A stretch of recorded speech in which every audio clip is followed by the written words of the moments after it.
seorang mahasiswa Universitas Udayana Denpasar, Bali ditemukan meninggal dunia usai udah di lantai 2 gedung FISIP Udayana. Diduga korban sempat mengalami perundungan dan akhirnya diduga. Assalamualaikum warahmatullahi wabarakatuh. Halo semuanya, perkenalkan saya Salsabila Sofia, mahasiswi PGMI semester 7.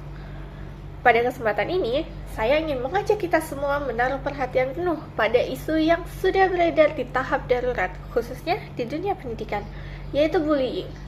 Sebuah tindakan yang sering diremehkan, tapi nyatanya meninggalkan luka panjang bahkan sampai merenggut masa depan dan kehidupan seseorang.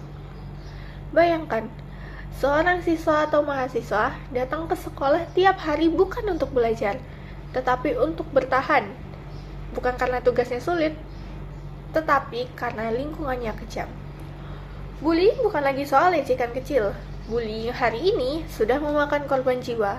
Salah satu kasus terbaru yang menyadarkan kita semua adalah kasus Timothy, seorang mahasiswa yang diduga menjadi korban perundungan hingga kehilangan nyawanya. Pertanyaannya, bagaimana mungkin tempat yang seharusnya aman justru menjadi ruang yang membunuh karakter, mental, bahkan nyawa? Bullying adalah tindakan agresif yang dilakukan secara berulang, baik fisik, verbal, maupun psikologis, yang membuat luka emosional hingga trauma jangka panjang.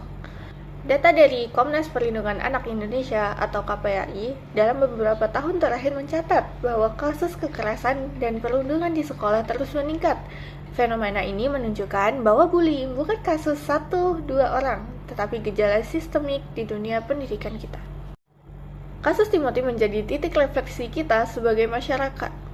Ia diduga mengalami bullying di lingkungan kampus, tempat yang semestinya menjadi ruang intelektual, ruang tumbuh, bukan ruang teror. Kita tidak akan membahas gosip atau spekulasi. Namun satu hal pasti, kasus ini menjadi alarm keras bahwa bullying bisa membawa korban hingga titik paling ekstrim, yaitu kematian. Hal ini menguatkan fakta bahwa isu ini sudah masuk tahap darurat. Pertanyaannya, mengapa bullying terus terjadi? Ada beberapa faktor utama. Yang pertama, budaya pendidikan yang permisif, lingkungan yang membiarkan, atau bahkan menganggap bullying sebagai tradisi atau canda. Yang kedua, kurangnya pengawasan, baik dari sekolah, kampus, maupun orang tua. Ketiga, rendahnya empati generasi digital, terbiasa menertawakan, mengomentari, dan menghakimi tanpa batas. Keempat, lemahnya sistem pelaporan. Korban tidak berani bicara, pelaku tidak takut dihukum. Jika lingkungan diam, maka pelaku merasa benar, dan korban merasa sendirian. Bullying bukan hanya melukai fisik, ia merusak harga diri, memicu kecemasan, depresi, menarik diri dari lingkungan, hingga memunculkan pikiran bunuh diri. Dalam jangka panjang, bullying menghilangkan rasa percaya diri dan bahkan menghancurkan masa depan seseorang bahkan sebelum hidupnya dimulai. Lalu apa yang bisa dilakukan? Pertama, sekolah dan kampus wajib punya SOP anti-bullying, sistem pelaporan yang aman, dan hukuman yang tegas.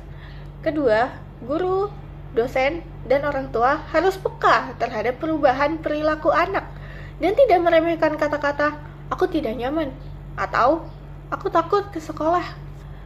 Ketiga, siswa dan mahasiswa harus menghentikan budaya spectatorship.